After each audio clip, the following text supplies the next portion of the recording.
1970 wasn't just the start of a new decade, it was a turning of the dial. The echo of the 60s was still hanging in the air, but something was shifting. Guitars got louder in some places, softer in others. Radios played everything: blue-eyed soul, brassy rock, and pop melodies made for summer afternoons. And in the middle of it all came voices we only heard once, songs that showed up fast, made their mark, and disappeared. Here on Americast, we're looking back at 10 unforgettable one-hit wonders from 1970, and maybe, just maybe, a few hidden gems at the end. Let's begin. Tighter, Tighter, Alive and Kickin'. Some songs just felt like the summer of 1970. This was one of them. Nobody else before you ever gave me such a bit of a feeling. Tighter, Tighter had that sweet mix of pop and soul, with a chorus that made you want to roll the windows down and sing along. Maybe you remember hearing it on a car ride, or playing on a jukebox at a neighborhood hangout. Soft vocals, just enough groove, and a hook that stayed with you. Hold on, just a little bit tighter now, baby. Alive and Kickin' were new to the scene, but they had help. The song was co-written and produced by Tommy James. Still, it was the band's delivery that made it feel honest, easy, and right at home on the radio. They never had another hit, but for one summer, this was everywhere. And if you were there, chances are you still remember the way it made you feel. Vehicle, The Ides of March. If you were anywhere near a radio in 1970, you probably remember this one.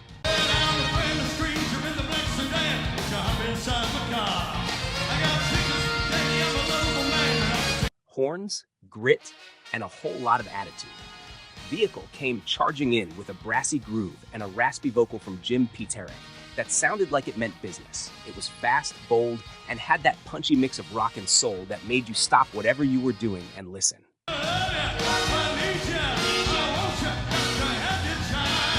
The Ides of March had been around for a while, but this was their breakout, and it hit hard, climbing all the way to number 2 on the Billboard charts. They didn't land another hit like it, but Vehicle stuck around. And when it comes on today, it still hits with that same jolt of energy. Ma Belle Amie, T-Set. This one didn't try too hard. It just had a sound you couldn't forget.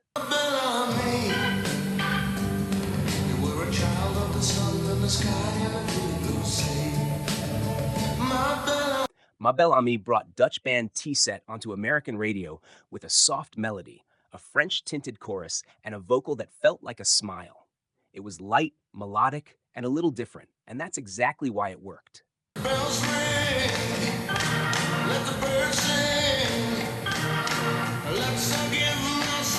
The song reached number 5 on the Billboard Hot 100, their only US hit, and for a while, it felt like this gentle pop tune was playing everywhere.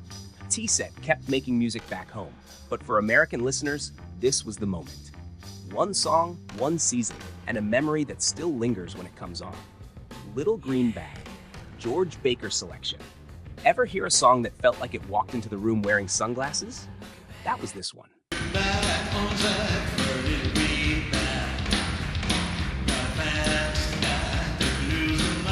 Little Green Bag slipped onto the airwaves in 1970 with a cool bass line, laid-back vocals, and a groove that didn't rush for anyone. It felt different. Smooth, confident, and a little mysterious. Maybe you remember it playing late at night, or catching it years later in a movie and thinking, wait, I know this.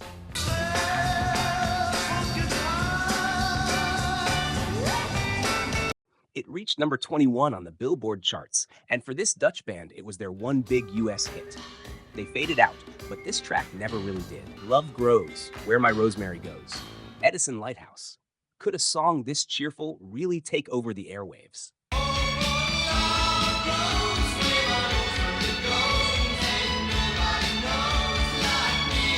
In 1970, it absolutely did. Love Grows, Where My Rosemary Goes was one of those tracks you didn't see coming. All sunshine, layered harmonies, and a chorus that stuck in your head for days. It wasn't trying to be cool. It just made you feel good. Maybe you remember hearing it in the car or playing from a transistor radio on a lazy afternoon.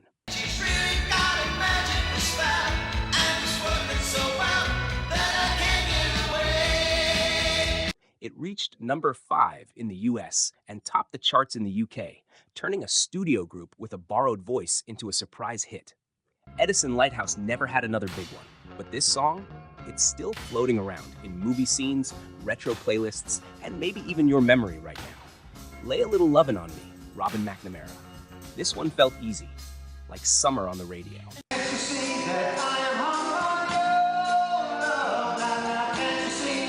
Robin McNamara dropped Lay a Little Lovin' on Me with a soft rock groove and a vocal that didn't push too hard. It was warm, catchy, and had just enough charm to make you turn it up.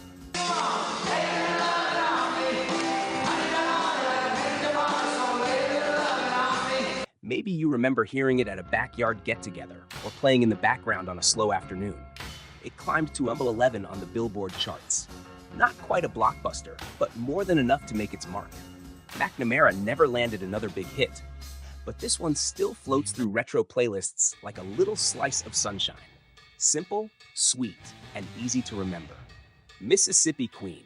Mountain chances are, the first time you heard this one, you reached straight for the volume knob. Mississippi Queen, if you know what I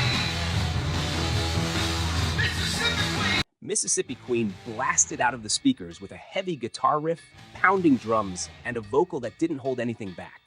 It was loud, rough, and impossible to ignore. And that's exactly why it worked.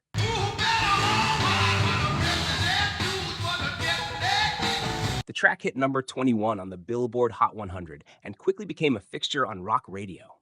For a lot of listeners, this was their introduction to Mountain, and even if they didn't follow the band after that, the song stuck.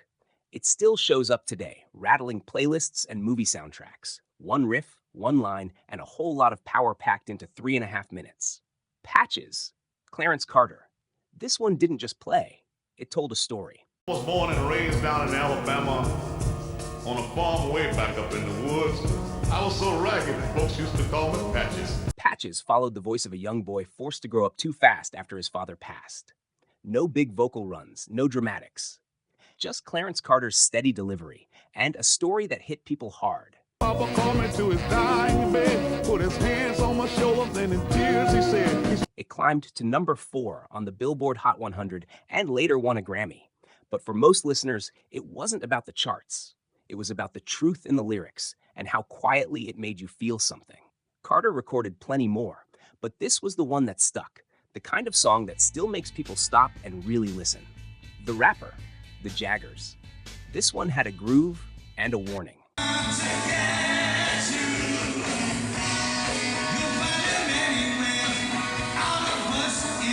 The Rapper slid onto the radio with smooth vocals, a steady rhythm, and lyrics calling out a guy who talked a little too slick and moved a little too fast. You could dance to it, sing along, or just nod at how true it felt. The Jaggers had been a local band out of Pittsburgh, but this track shot all the way to number 2 on the Billboard charts. Their one big national moment. They kept playing and recording after that, but The Rapper was the song that stuck. One hit. One message, and a chorus that still turns heads when it comes on. Gimme Dat Ding, the Pipkins. This one didn't take itself seriously, and that's exactly why it worked.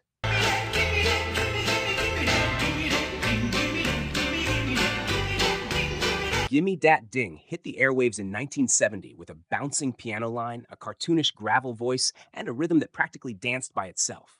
It was weird, catchy, and the kind of song that made people laugh and sing along.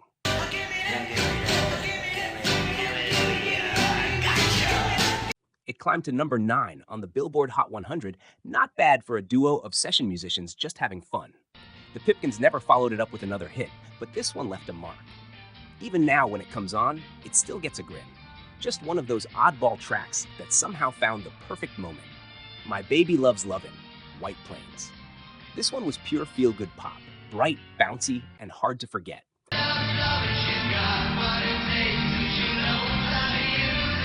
My Baby Loves Lovin' had a cheerful melody, clean harmonies, and a chorus that just stuck. The kind of song that made everything feel a little lighter for 3 minutes.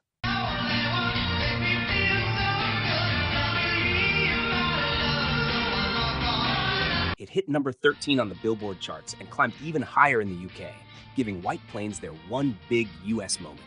The band kept going back home, but this was the track everyone remembered. It still pops up in throwback playlists, and every time it brings that same sunny vibe. They came and went, some in just a matter of weeks. But for a moment in 1970, these songs were everywhere. On radios, in cars, at dances, on quiet nights at home. Some made us move, some made us smile, and a few just stopped us cold. The artists may have faded from the charts, but the songs stayed, woven into the sound of a year when the 70s were still figuring out what they'd become. If one of these brought back a memory, drop it in the comments. And if you're still listening, stick around. There's always more music waiting just beneath the surface.